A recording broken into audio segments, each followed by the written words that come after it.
Hello everybody and welcome back to our House Bolton Let's Play here on Crusader Kings 2, a Game of Thrones mod, up to Episode 3. Now when we left off last time, we unfortunately tried to have our Lord Paramount Rickon II of the North declared incapable so that we could rule as regent.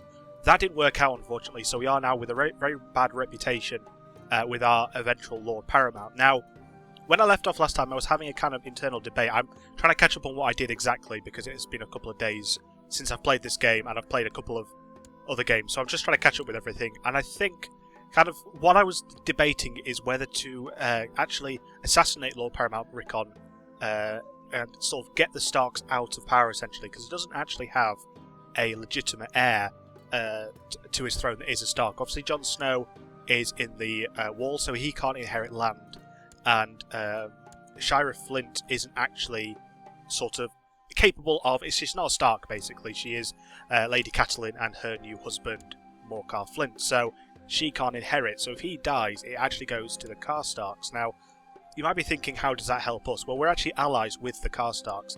Not on the best of terms with them, but you know, we have that alliance as a pact. If I go to my pacts here, we have an alliance with them and also with Last Hearth. So we have a very strong power base up here in the north. But I'm debating whether having the Karstarks in power instead of the Starks would be better for us, but also more interesting as a series. Instead of just seeing how the Starks survive, if we actually have a look at what happens in general and how the Karstarks sort of survive, basically. I'm going to give that a little bit of thought before I go ahead with it. I've got a few things to work through here, which I apparently left myself to do. I need some bodyguards. Do you have anyone that's decent at dueling? We've got a couple of 5.5s and 6s, so we might as well put them in too, including our wife, apparently, which is a bit weird. I mean, she is a number, so I don't know what I expected. So we'll put them as our bodyguards, so we've got a little bit of protection. We need a Master of the Horse, so whoever doesn't like us most. Commander, we'll go with Torrhen, Lord of High Point, and give him that title, so hopefully he likes us a bit more. Cupbearer, we'll give it to Ramsay because he's our most trusted advisor, which having Ramsay as our most trusted advisor, I don't say gives me much confidence. Now, I need some commanders. We'll just put these two in for now because they're skilled commanders, so they have some skill at it. But I may be looking out for some more. A few people we can righteously imprison. I'm not quite sure why. Are they in a faction? No, they're not, which is weird. No plots. Okay, so they both want to. He wants to incite Lord Edgar to revolt against me, and Edgar. I'll say Edgar wants to buy his loyalty. So, interestingly enough, I could, try and imprison them and sort of take their lands and give them to Ramsay, or take them for myself, so that we have more troops between us. But I don't know if I want to particularly do that, because I can imprison them, but then they'll still be unhappy with me for taking his lands. I'm not going to do that. I want to have some vassals who trust me and like me, so we'll ignore that for now. And we'll set it playing, I should have said. You know what? We are going to go, because I saw there was a faction to replace Lord Rickon with Lord Rickard Karstark, so we're going to see if we can do this. It's going to be a very easy chance, of course, because we are his Master of Whispers and we're also the Regent, so it's going to be a really high chance for us to succeed here, which, again, it'd be interesting to see how it works out with our allies being on the throne. Someone wants to kill Master Esmond of Coldstream. I don't know what that's about, so I'm going to decline. Don't really feel like getting into any more trouble, basically. Right. Apart from that, all we're doing is we're trying to get a claim on King's House, Deep Down, and Driftwood Hall. Now, they are rather pathetic bits of land out here on the kind of northern shore, or northeast shore of the north, but having these bits of land again, it'd be interesting just to have another title. We can claim the title of Skagos, of High Lordship of Skagos, which would give us more gold, more troops, more land, more power, all of the things that Bruce Bolton wants. We are getting up there in terms of age. We're 49 at the moment. We probably have a few years left in us, but characters don't tend to live much longer than 60 on this game, if they're not assassinated beforehand. My acquaintance Walder is a charitable little rascal. He just gave his newest toy to the smith's son. That's nice, I guess. He's turning out pretty well, given the charitable trait. So we are educating him. He is our ward. It's a bit annoying we haven't had any more children. We don't have very strong inheritance. We do have Lyanna Bolton as our granddaughter, so at least that, when we end up playing as Ramsay... Oh, is this my daughter? Oh, there we go. Just as I was saying that. We've had a daughter. Karatsa? I'm going to call her Kira, but it's spelt weirdly. Kira Bolton. Let's go with that. She's quick, which is very good. A bit annoying she's not going to be our heir, because it is nice to have a quick heir. We're going to try and find a match for her if we can. Preferably matrilineal, though, because she is going to be quite useful in the future with that quick trait. She's going to have some very good skills.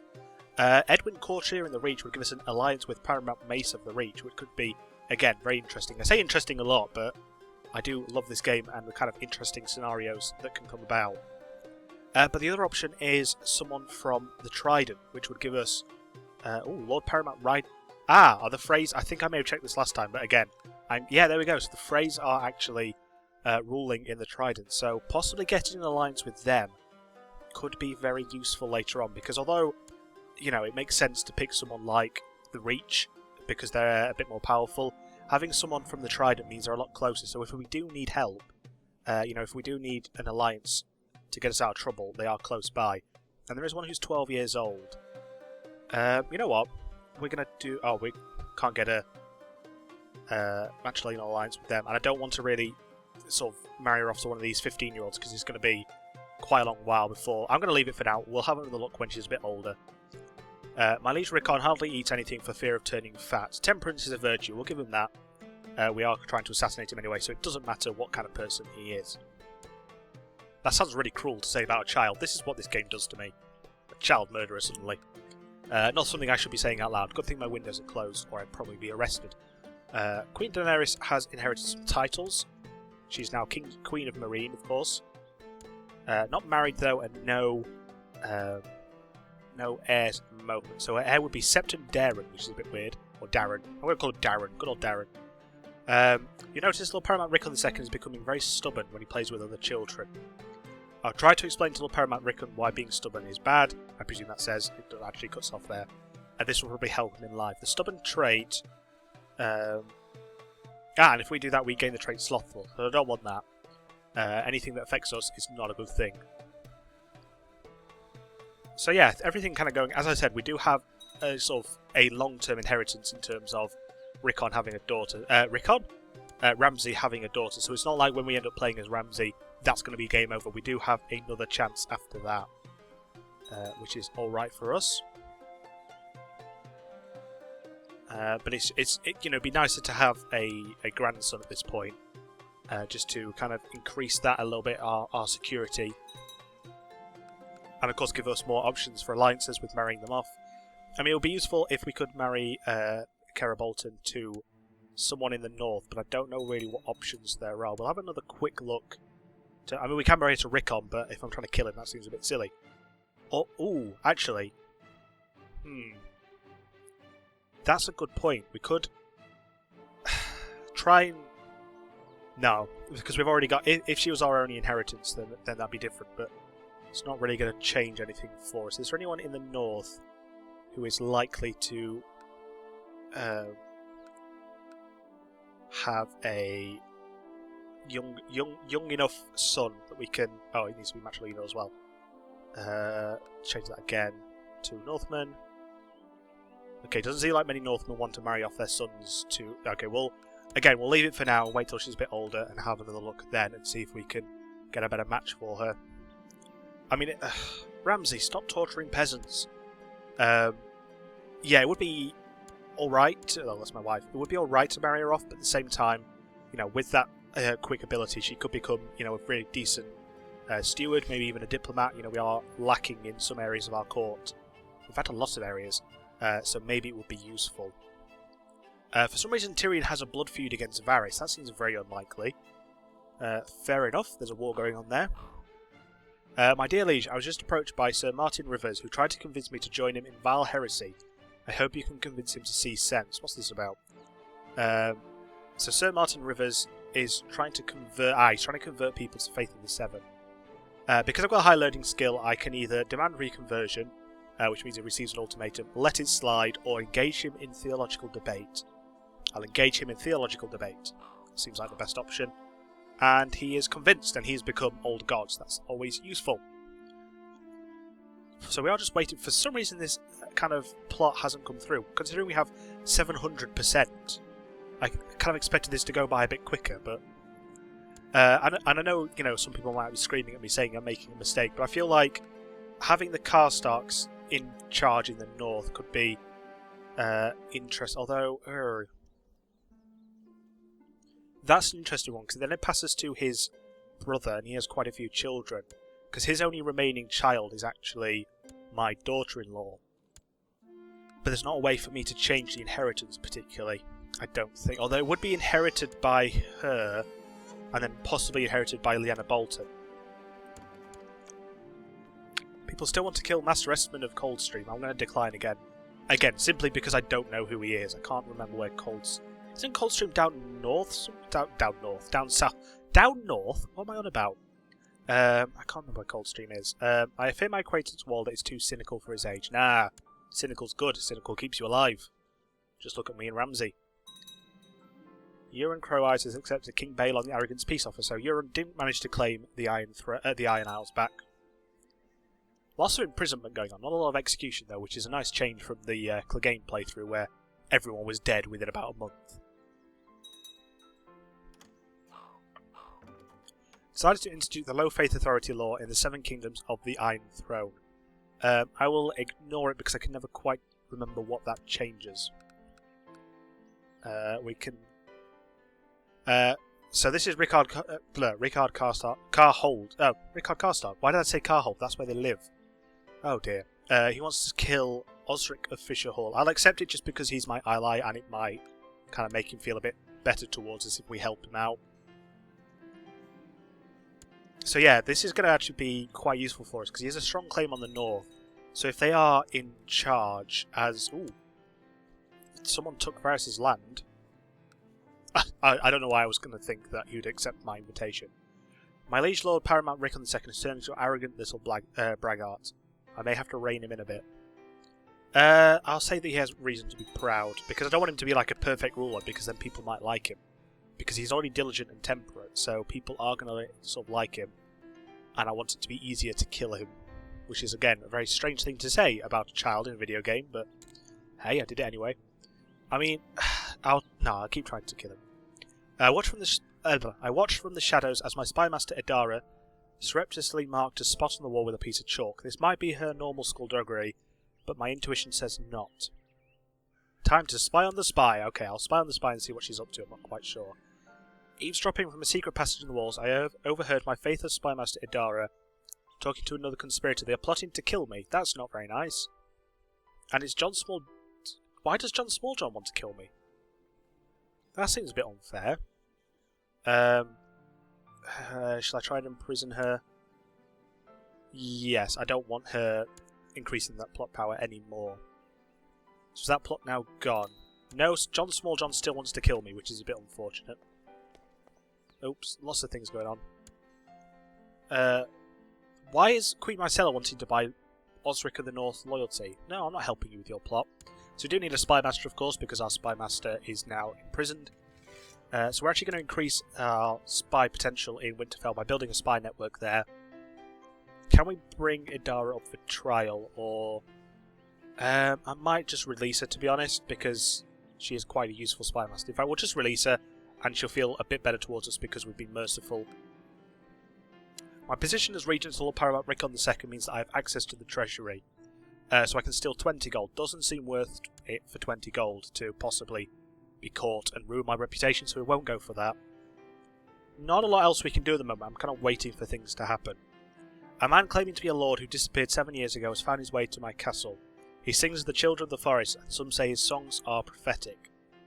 So I can invite him to my court to give me the kind trait, but that would ruin my intrigue a little bit. He's finally found his way home then. So let's have a look at our new courtier. He should be right at the bottom. There you go. Bannon of Windy Grove. So he is an elusive shadow, mystic, which is interesting, just, selfish, and slothful. Let's get him married very quickly. Try and bring in someone who's decent at diplomacy, like that. Just see if we can improve that a little bit. Oh, it can only be men that do that then. That's annoying. Oh wait, Gregor Clegane, I just saw that he was in prison. Why don't I have him as an important character? Because we want to keep up with what's going on with old Gregor Clegane. He had a son who died stillborn, unfortunately. So his only relative at the moment is Olivia Clegane, who has John Clegane as a son who's sickly.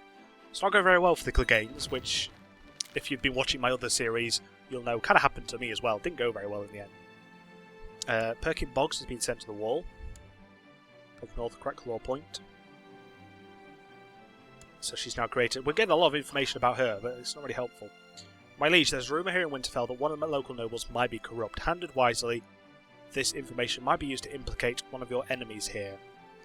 I'm going to say it's just a rumour, let it be, because there's always a chance that your spy master can die, and I don't really want Andre Salt to die. Dear Roos, I would like to invite you to join me for a small gathering of friends to dine and drink and forget about the world outside for a little while. Please be prepared to reserve a few days for this in case we get truly into the spirit of proceedings. Ah, that's okay, so... Oh, the Rills. I thought he was a Karstark. Never mind, he's a Riswell. Of course I will come. Why not? Let's go for a little party. A little shindig. Why not? Just like we're trying to assassinate a Lord Paramount. You know, nothing important going on. Someone wants to fabricate evidence of me being treasonous, which isn't very nice of them. I mean, it's completely true. I am a treasonous little so-and-so, but... watch from the shadows as my spy master, Sir Andre... Oh, this one again. We'll spy on the spy and see if he's doing the same thing. He is! How dare you! Oh, they're plotting to kill Sir Dysel of Lemonwood. Oh, I don't care about that. As long as it's not me, I don't really care. Where's Lemonwood?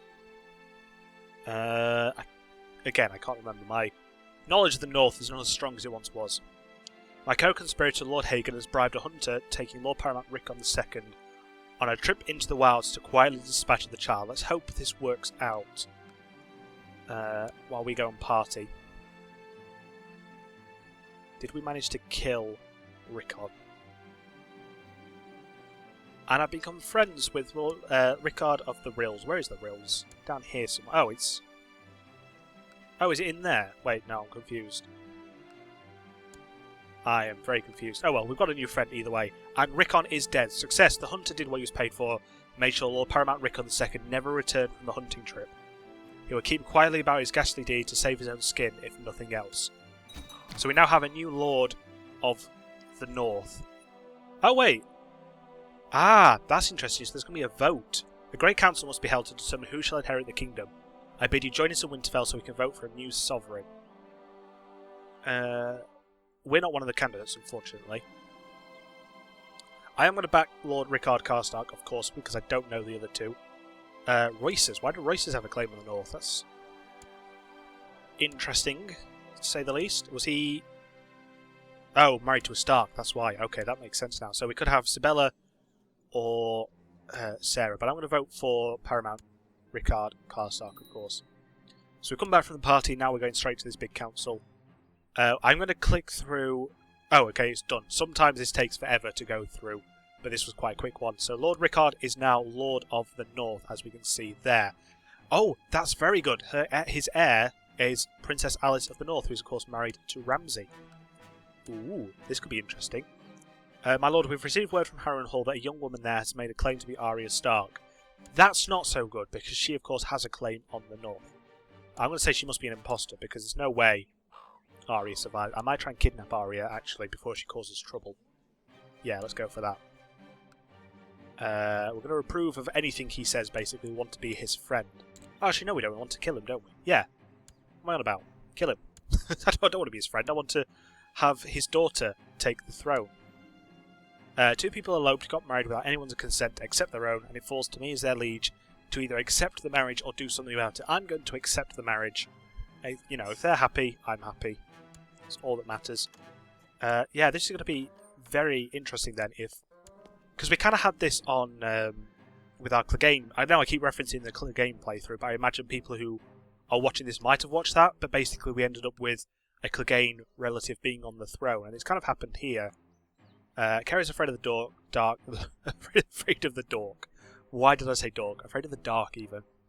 Try to address the cause of her fear. Oh, she's become trusting, which isn't great, but it'll do. John Stark... Oh, hey, hello. Definitely not trying to take your throne. John Stark, a Black Brother of the Night's Watch, has arrived in the Dreadfort, so he's their recruiter, I guess.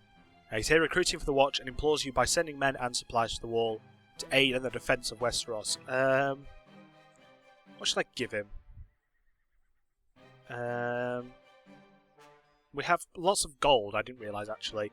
Please take a portion of our harvest. So we gain a little bit of prestige and piety there, which is always nice. So let's see if we can build anything that will help our lands here. We're going to build a castle town in the Dreadfort to give us some more income per month, I think. I think that will be useful. So yeah, if we ended up killing him, because it's not like they're going to have another child, because they're both well past childbearing age. So, everyone's being imprisoned. So if she becomes... I'm a bit confused. So if she becomes ruler of the North, does that mean that Lyanna Bolton is then her heir? Which would mean... Oh, Lord Paramount Tywin the Imperious has declared west of the land of war for Sir Aegon's claim on the Iron Throne on Queen Myrcella. That is bizarre. I've never seen that happen before. Let's pause it for just a second. Why is the alliance broken down? What did I do? Well, apart from try and kill you, obviously. I think it's because he's gone to sort of a bigger war, basically. But I've never seen that happen before. He's attacking a fellow Lannister to try and give Aegon the throne, which is very strange and bizarre. Not quite sure why that's happening. I mean, I know he doesn't technically like these three children because of who their parents are, shall we say. So, yeah, that is very interesting. So if they win, then Aegon becomes the king of the Iron Throne. The North is actually supporting the throne. We will support what our liege supports, basically. It looks like a few people aren't doing and staying out of the war. Dennis Mallister is now the Lord Commander of the Night's Watch. Very interesting. Oh, darn it. A fleet bearing some loot has returned from raid... Wait. Oh, okay, I thought they'd raided me. That's alright. Oh, no! Oops. Oh, no, I didn't mean to do that. There we go. Sir Gregor died. Oh, and he just had a son as well. Oh, poor Gregor. So he's now gone. We don't need his son as our special interest. Not huge or strong in any way. So, not quite the Clegane family sort of traits they wanted. But yeah, we're just waiting to see. I'm going to end this episode soon, because again, I don't want them to be too long, but I just want to wait and see what happens if we manage to kill King Rickard. King Rickard II of the North will soon embark on a lengthy journey by carriage, during which so many things could go wrong. If we could buy the loyalty of the carriage driver, so we can either pay for them, or we can try and persuade them. I think I'm just going to pay them just to be safe. I feel like if I try and persuade them and it fails, they might reveal the plot. So we're just going to pay for it. Success! The carriage was sent flying over the edge of a cliff with King Rickard II still in it. The driver I bribed also has been dealt with, leaving no loose ends that can tie me to this event. Shame on such a nice carriage, though. So if we now click this, there we go. Excellent. Okay. This just got very interesting. The wall is under assault, the Night's Watch is hard pressed. We'll ready the men and ride north at dawn. We don't necessarily have to pass it on, though. So there we go. So Alice of the North, a Karstark, is now in charge. And Ramsay is King of the North. There we go. But if anything happens to either of these two, we will be playing as Lyanna Bolton, or if they have a son, we'll be playing as their son. So what might have just happened is I think we just took the North. I think it's how that worked out. I think I'll wrap this episode up there, because that's sort of as positive I could get. You know, do let me know in the comments if I'm wrong. But I'm pretty sure now, if Queen Alice dies, then Lyanna takes the throne. And of course, we're 52, so we're not exactly a spring chicken. So we will pass on to be playing as Ramsay, who will be King of the North, I presume. It's getting a bit confusing now as to who I'll be playing as. I presume I'll be playing as King Ramsay, who is Lord of Ethering and the Dreadfort, married to the Queen of the North. And then if anything happens to her, then Lyanna Bolton will take charge, surely. Yeah, okay, so Bolton's going to be in charge of the North. That's all I need to know. We're going to wrap this episode up now. Lots of interesting things are happening, I know, but I feel like I want to have a big special episode where kind of we fight all these wars that are going on and try and get Bolton on the throne, essentially. So we're going to wrap this up here, as I said, about 3 times now. If you have enjoyed the video, please do feel free to leave a like. It's not compulsory, but it's always nice to see likes on a video. It always lets me know that people are enjoying this video and this series. Thank you very much for watching, and I will see you next time.